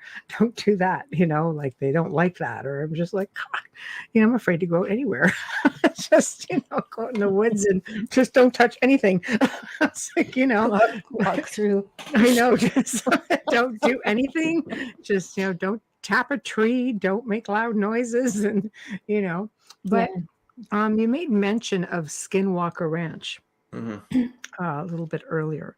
What are your thoughts on it? I mean, obviously with the TV show, you have a whole other generation of people that are curious about it. Whereas I was curious about it back when Bigelow was on it, when they had like crazy stuff going on.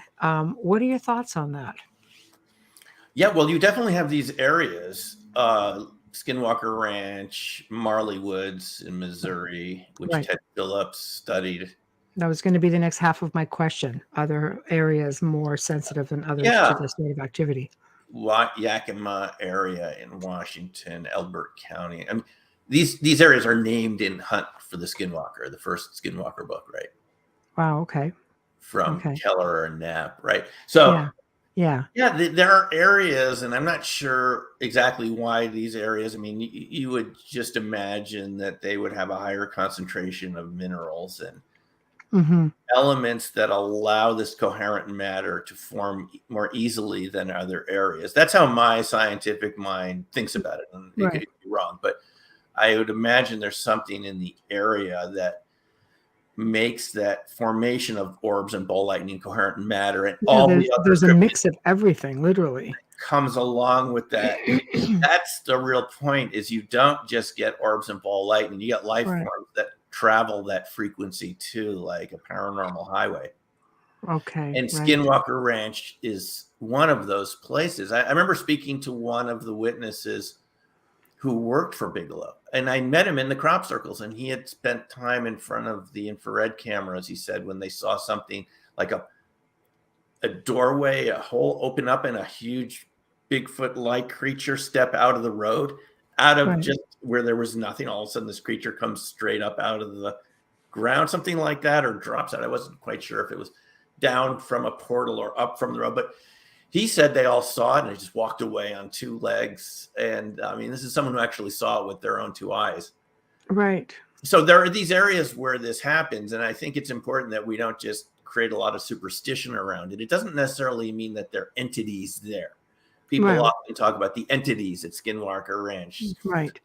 Maybe I think it's just a generic term, really. Yeah. I mean, a lot of people, if you're not really versed in I guess the terminology, what else do you call them? Like when you have a mix of literally everything. Like I imagine Bigelow's need or wanting to own this property for 2 decades and do the research is much different than, the current owners and the technology is different. But I mean, you're going to have a whole range of high strangeness activity. Yeah, that's okay. That's a perfect term. High strangeness. Where you have coherent matter phenomena. Yes. You're going to get space-time slips. You're going to have batteries and cameras. You're going to have cryptids showing up. Yes. And things that you probably don't even have names for. Right. Because it's a big universe, and you're all of a sudden you're off the highway. You've taken the exit ramp from the typical highway we're on most of the time. Right.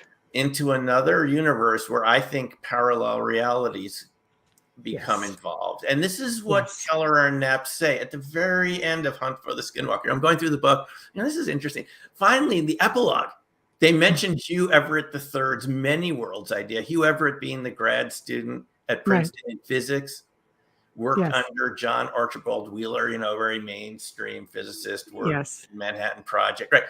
And whoever comes up with this idea that they're alternate realities to what we see, which is he believes is the simplest explanation of quantum mechanics, not a wave function collapse. Just that there's all these descriptions of any area of reality, but we're only seeing a sliver of it, but all the other ones still exist. Well, how do you know they're not bleeding through to us some of the time, or that? Think about it this way. There are these walls between realities that keep us and you and me in the same one. We're having this conversation right now. Let's say the walls get thinner, just like we were talking about permittivity changing in materials and speed of light changing. Well, maybe it's not always constant and you get this bleed through from other realities. His producer says all the time, ghosts are just dimensional bleed through. I razz him about him all the time, but it makes the most sense. Your producer? Don't tell him. He's listening. Well, he's got a science degree. He's ex-Navy, and he's big on UFOs. We still argue with dimensional bleed through. Ghosts. That's what ghosts are. Yeah. You don't want him to know that. No, it'll never happen. So I agree, though. There are different ways of looking at many worlds. Some people don't believe Hugh Everett's There's newer ideas based on Hugh Everett called many interacting worlds, which is that the universe is actually a multiverse made of parallel realities, and that they do have slight influences. Mainstream scientists have said this. This is not weird, wacko, woo-woo stuff. This is mainstream physicists saying this is the easiest way to look at quantum mechanics, is that there's interaction with other realities. Even folks at Oak Ridge in Tennessee have looked at the idea of a mirror parallel Earth, just one type of parallel reality. And I don't know if they did these experiments. It's firing neutrons into materials and seeing how long it takes to decay free neutrons. And there's a discrepancy, and they should be decaying at a certain rate. They don't. And they're thinking that they're veering off into another parallel reality, like a time-sharing project coming back to ours. So this would be the idea that particles from our reality, why not, are spending time in other realities, and particles from those realities are spending time in our realities. This is not as far out as people would think. If you look at the mathematics and the rationale behind it, it's just another way to look at what quantum mechanics already says happens. So, I think places like Skinwalker Ranch and these other paranormal hotspots, as they are called, are actually places of bleed through. And this is what Knapp and Keller say finally in the epilogue. I think it would have been a good way to start the book, but whatever. People are really careful not to go too far when another publisher but they're suggesting it there. And I mean, what's a better explanation than that? Where are they going and where do they disappear to? Because Skinwalker Ranch has such a range of strange phenomena out there, things that were invisible. You remember the rancher Sherman, he says that there was something running alongside his vehicle. He could see it splashing in the water, but he couldn't see anything. Right. I mean, how many people does it take to say they're seeing this? People have experienced this in Yellowstone National Park. They swear something passed them on the path. They can hear leaves crunching. They don't see anything. It's true. And we're just like, creatures, just like octopus cuddle. I mean, it's just an extension beyond what we already see in animals doing it. And by the way, defense contractors have patents in this type of process. So who's to say someone else didn't figure it out? Literally, in cloaking, Lockheed Martin, invisibility, cloaking. It's hard to believe, like they know about it, they do it, and it's just one of those things that we're not allowed to know about all this. Aronoff-Bohm effect. It's one of the spooky fundamental discoveries of quantum mechanics, is that even things that don't register on any electromagnetic equipment, you could get your magnetometer around it or something to detect electric fields, zero. But if in the potential energy there's some energy there. Potentially, particles will register it as they move near it, even though you wouldn't see anything. No machine would measure it. It's only in the math, but the particle shows you it's there. That proves to us that things that are invisible can have a real effect on our reality. Well, I have a question for you then. I often like to test equipment, just, working with it within, I mean, I work in many different fields, but paranormal, ufology, things like that. And I was testing a piece of equipment and just talking about time slips real quick, and just to see if this is what you would categorize it as. And we started listening to something, like something came through, and it was like an old prop plane. And I'm thinking, I've got to be listening to a bad 50s movie or something. This is crazy, right? And it wasn't. People started speaking to us. And what was strange was they could see us sitting there. And I said, what are your coordinates? It goes, and they gave us 2 out of 3 coordinates. And he goes, I go, what's your rank position?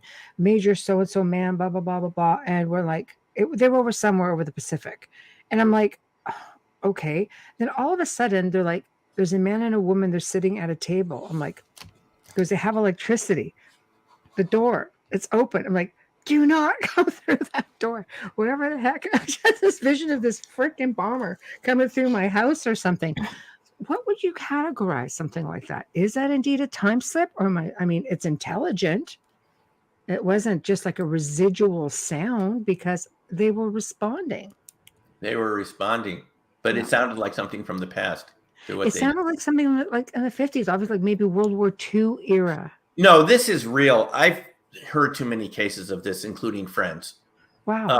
Where they literally went into restaurants or bars that next day they went back and they had been closed for decades. But they remember being there. Then everyone in the group remembered being there. They noticed that. Here's the thing about these time slips. People who go into these restaurants or bars or hotels will feel like something's off, just like you're saying. Right. They will get the feeling like this feels like something from another decade, but they go and eat there or spend some time there anyway, only to wonder later with the rest of the group or whoever they were with, what was that? They go back and it's not there. See, this was a full-on, like, I recorded it because you recorded it. Well, darn right. I think other future and past is parallel realities to us now. Yeah, I agree. And they do bleed through, which is why you can do accurate predictions of the future sometimes if you take your time to do it. We did an experiment with it in our RV Institute in Boulder, and we're able to predict stock market activity a week ahead of time, 10 out of 10 times correctly.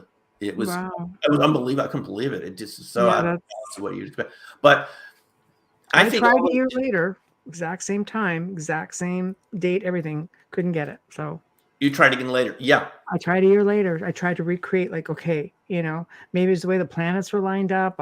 This the right circumstance. I don't know. Sort of thing. And when I've heard people discuss this at conferences and would go into one guy was around the Oregon vortex. And he said he and a snowstorm came in. It's around Bend, Oregon, somewhere around there. Right. Anyway, goes in, and then everything was weird about this hotel motel. Right. I mean, it was $5 a night. Wow. I'd be scared to stay in a place that was $5 a night in these days. Yeah. And there was a Chinese innkeeper, but they couldn't find him again later. So they just had weird dreams in the night. Say, let's get out of here. That's crazy. The storm passes, they go back, and then it's not there. They go back exactly where nothing there. And here's the thing, Michelle. I told this to another radio host the other day, and he said that he knew a woman had an encounter in the same area around the Oregon vortex where she slid off the road in a snowstorm. Right. She sees some houses, goes, knocks on the door. Very friendly guy comes out, gets his tractor, pulls her back onto the road.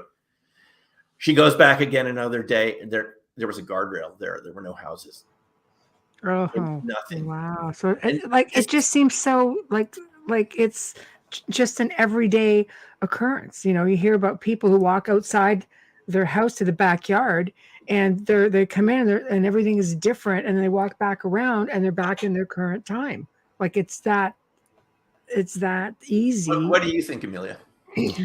I think time slips are real, but I also believe, like, you know, the multidimensional thing is a big thing for me, especially being a remote viewer and being able to read through.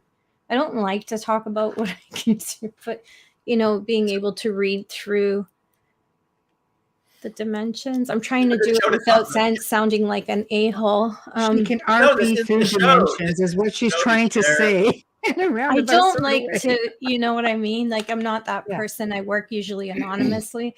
So I don't discuss like cases and things like that. There's a reason why I get asked to be a part of, because it's called The Outer Realm. Come on. I know. No, I know, but I mean, I don't really talk about what I do. Okay, fine. Sort of thing. But yeah, I do believe that.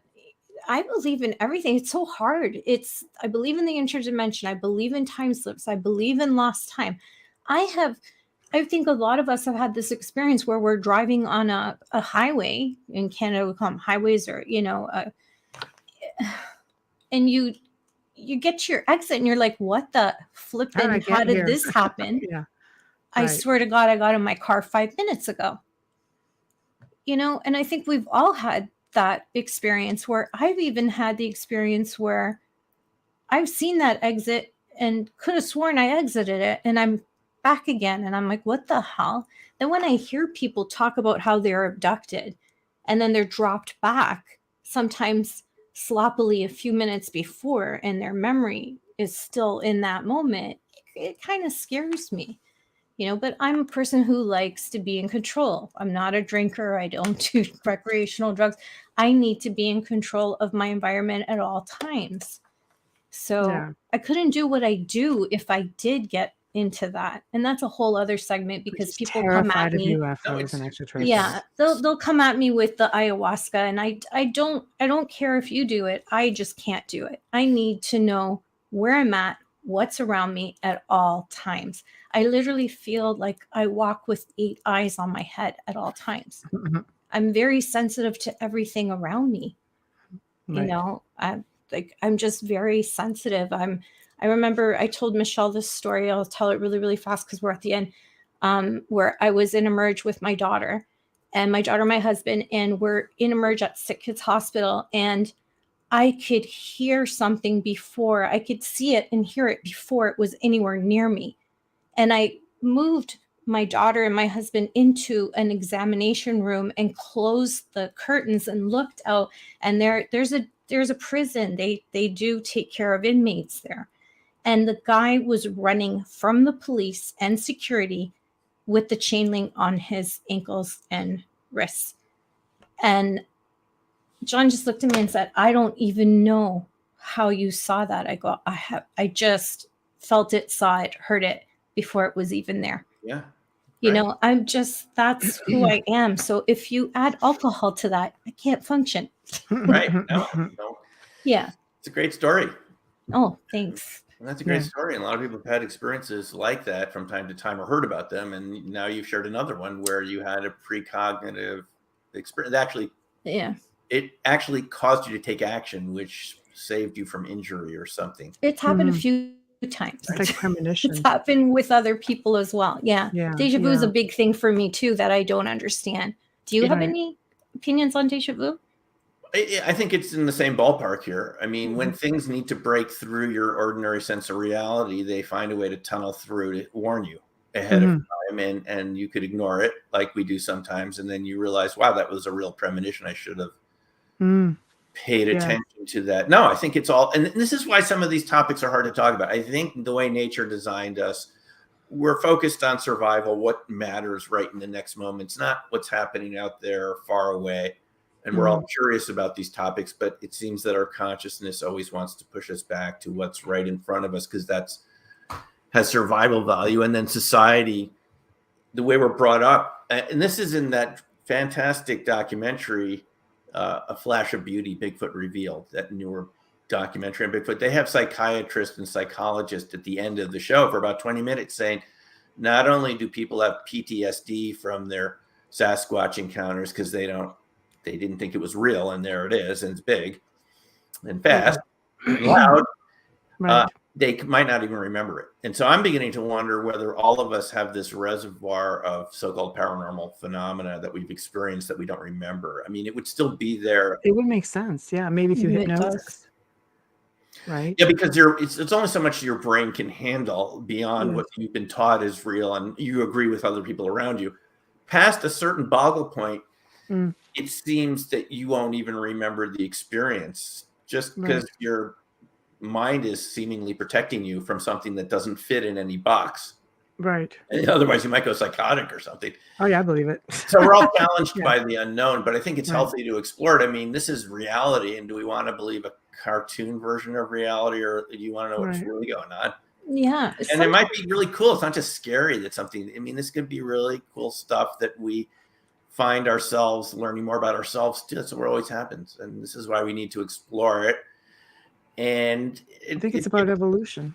It's about evolution. Who are we, and how are we related to these other life forms that are out there? You know, I mean, do you believe that some extraterrestrials are humanity from the future? Could be. Yeah. Like that, some of the time, these messages that people get from these entities, they say we're just you in the future, and we find a way to do time travel. Humans. Certainly, some of us would probably going back occasionally and seeing how did they live back then? You know, how did they survive with all? Yeah, just testing the same equipment. I had a message that came through, and I asked who they were. It was just sort of not typical, and they said, "We are you, you are us, we're one." And I just kind of went, "All right." How do you respond to that? It's like, okay, great. That's a creepy message. Yeah, creepy, but yet wow, right? Like, because we don't know how to handle that kind of information. We have these social identities we've all grown up with since we were very young. Yes. We're taught this from the moment we're born. This is who you are. Yes. And that isn't who you are. That's just the story that you were told by your culture and your society and your parents. And it serves a purpose. It does allow you to be a practical conditioning. Yeah. But the drawback, the limiting side of it is we don't have a good grasp of reality outside the box. And I think a lot of us now are at a time where we really want to know what's outside the box because it comes into the box. If it's coming into the box, I think we should have a joint expedition, all of us to go outside the box together. Right. And let's find out who's out there. And I think it's fascinating. And isn't this what inspires us to keep going, is that there's more to learn? So don't be scared then. Just be adventurous. Don't be scared. I mean, don't be scared. And don't be scared you're going to run into cryptids in the woods. That's my view. I mean, be prepared, pay attention, but don't stop living your life. I mean, I don't think that would be the purpose. I have been out in the outdoors so many times by myself for days, weeks, and months, and I've never encountered anything scarier than a moose or a black bear that might have had young cubs around or something. That's just me. So. Right. Yeah. Well, it's funny. I always tell the story. We have a family has a property, of about 100 acres, and it had a caretaker on it. And 5 o'clock in the morning, he said he could hear tree knocking. And he was indigenous. So, he goes, well, being logical, and it's 5 o'clock in the morning, it's dark. I know nobody's out there cutting wood. And I'm like, so what were your thoughts on it?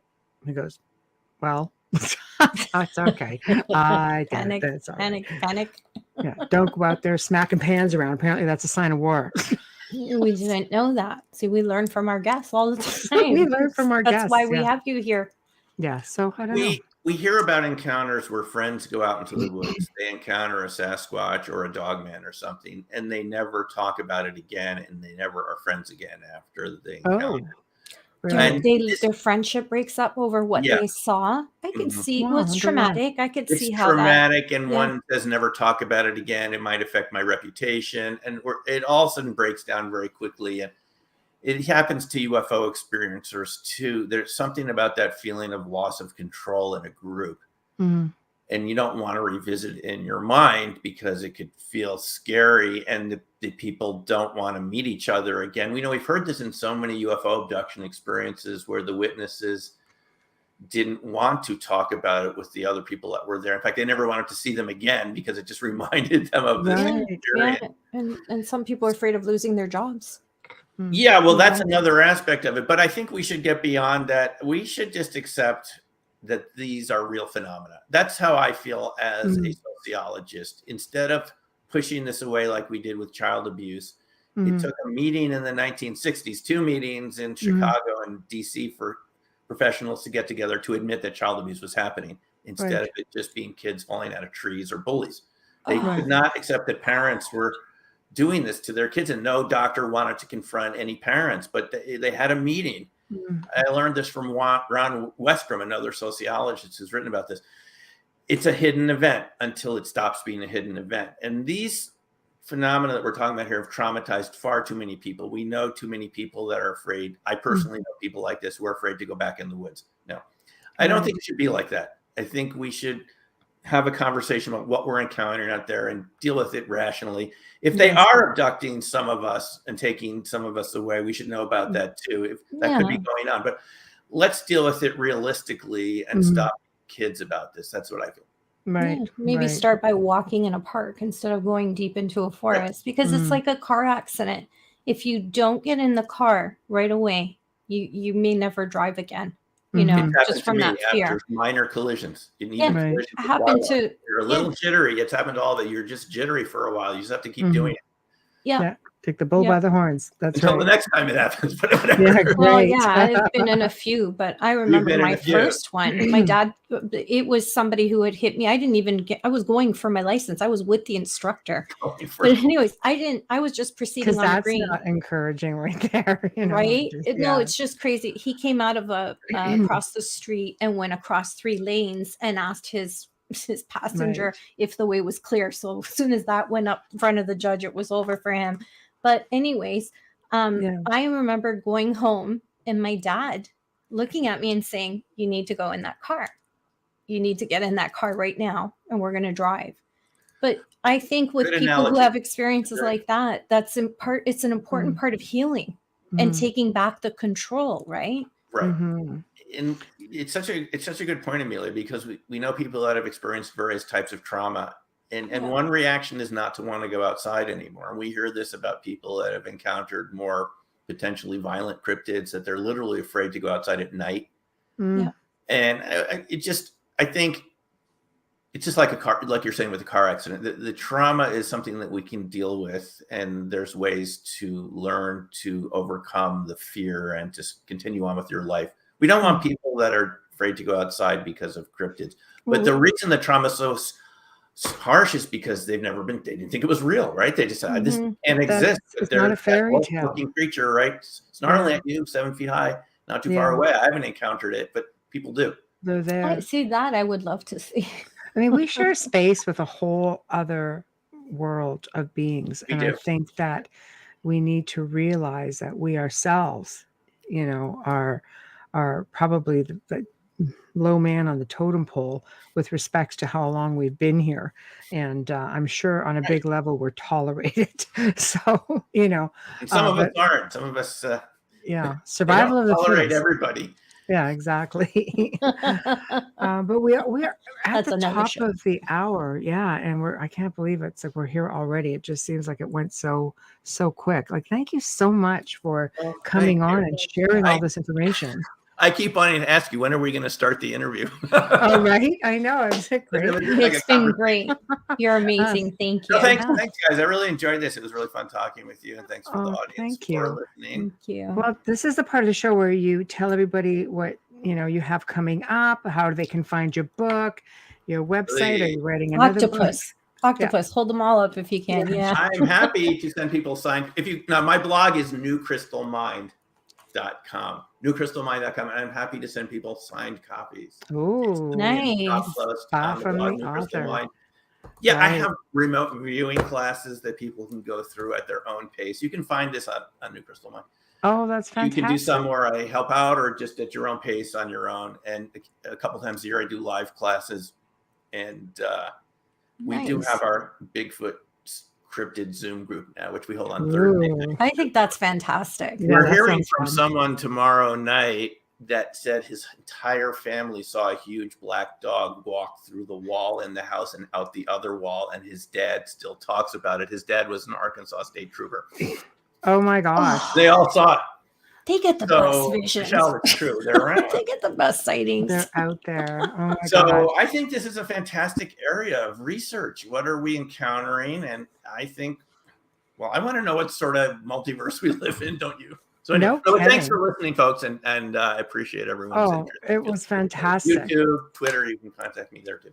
There you go, people. So thank you very much. And I'll be in touch. I'll email. I like to email people after the show and just let them know how many were listening. So, and with links, I'll send you links. Thank you so much. Thank you. Thank you. See you next time. All right. Okay, Thank you. Good night. Well, that was awesome. Just a wealth of information. I could just listen to him all night. Seriously, he just has great stories. So big thank you to Dr. Simeon Hein for joining us tonight and just giving us so much of his knowledge. Big thank you to Folgers Coffee for sponsoring tonight's show. Big thank you also, Dr. Justin Snicker, for his time, his music, his voice for our intro and outro. So guys, please subscribe, join, follow, whatever the case may be, wherever you're listening. We appreciate you so much, and we appreciate your support. If you'd like to contact us, please do so one of two ways. Email theouterrealmcontact@gmail.com. Again, theouterrealmcontact@gmail.com. Or just go to the Outer Realm on Facebook and click the email button. Oh, nice and easy. Thursday night, we welcome the return of Richard Stanley all the way from the south of France. He's going to be joining us, and we're going to be talking everything Lovecraft. So, I mean, who doesn't love H.P. Lovecraft? I really dig him. So anyway, it's going to be a lot of fun. So please tune in. Until then, behave, and we'll see you tomorrow.